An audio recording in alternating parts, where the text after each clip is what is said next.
أولئك أصحاب النار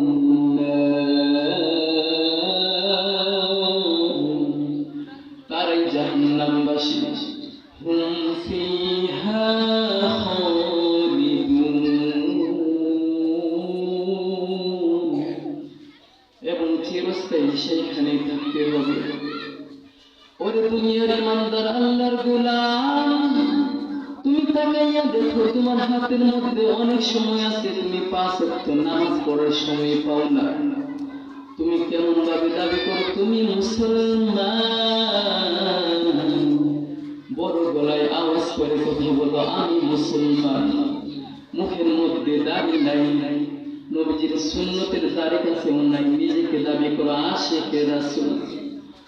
ওরে দুনিয়ার ইমানদার আল্লাহর গোলাম, মালিকের নিকট নামাজ আদায় করে মালিকের দরবারে 2 হাত তুল আর বল আল্লাহ আমি জীবনে অনেক গুনাহ করেছি, তুমি আমাকে মাফ করে দাও, আমার জীবনের গুনাহগুলো ক্ষমা করে তুমি আমার নামটাকে মুমিনের খাতার মধ্যে তুলে নাও। তাহলে তো মুমিনদের অভিভাবক বললেন আল্লাহ, যদি আল্লাহ আমাদের অভিভাবক হয় আমাদের কোনো টেনশন থাকবে না, আমাদের কোনো চিন্তা থাকবে না, কারণ আমার মালিক আমার সাথে আছে। আমার মালিক যখন আমার অভিভাবক হয়ে যাবে তখন আমি জাহান্নামবাসী হতে পারবো না। ওরে দুনিয়ার ইমানদার আল্লাহর গোলাম, কত যুবক আছে রাস্তা দিয়ে হাঁটাহাঁটি করে চলাফেরা করে। ওরে দুনিয়ার ইমানদার আল্লাহর গোলাম, সময় থাকে কিন্তু নামাজ আদায় করে না, বন্ধু বান্ধবদেরকে নিয়ে চলাফেরা করে। দুনিয়ায় আসার সিরিয়াল আছে, যাওয়ার সিরিয়াল নেই।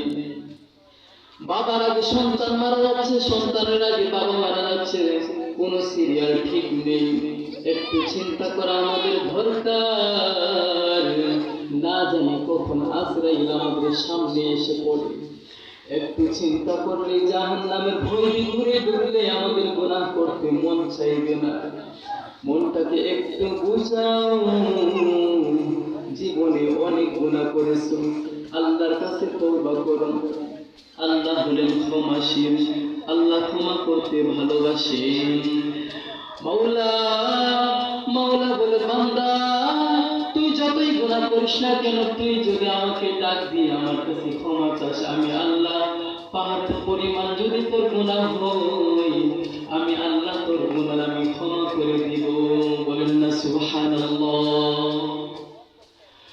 ওরে দুনিয়ার ইমানদার আল্লাহর গোলাম, তুমি ভাবতেছো তুমি সঠিক পথে চলতেছো, কিন্তু তুমি সঠিক পথে চলতেছো না। তোমার এটা তোমার বুঝ নেই, তুমি কেমন ভাবে বুঝবে? তুমি